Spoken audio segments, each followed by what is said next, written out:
গাজীপুরে ককটেল ফাটিয়ে ও 2 রাউন্ড গুলি করে এজেন্ট ব্যাংকিংয়ের 25 লাখ টাকা ছিনতাই। তথ্যচিত্রে জোবায়ের হোসেন ইফতি। গাজীপুরে ককটেল ফাটিয়ে আতঙ্ক সৃষ্টি করে এবং 2 কর্মচারীকে মারধর করে এজেন্ট ব্যাংকিংয়ের 24 লাখ টাকা ছিনিয়ে নেওয়ার অভিযোগ উঠেছে। রোববার বিকেল 4:15টার দিকে গাজীপুর মহানগরীর চান্দনা চৌরাস্তার কাজীমুদ্দিন চৌধুরী উচ্চ বিদ্যালয়ের কাছে এই ঘটনা ঘটে বলে জানিয়েছেন বাসন থানার ওসি হারুনুর রশিদ।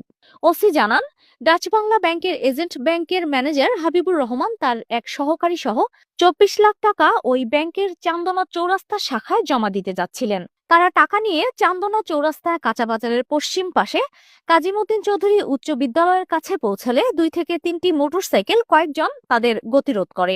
এক পর্যায়ে তারা কয়েকটি ককটেল ফাটিয়ে আতঙ্ক সৃষ্টি করে টাকা বহনকারী 2 জনকে মারধর করে সঙ্গে থাকা টাকার ব্যাগ ছিনিয়ে নিয়ে পালিয়ে যায়। ওসি আরো বলেন, ঘটনার খবর পেয়ে পুলিশ ঘটনাস্থল পরিদর্শন করেছে। ছিনতাইকারীদের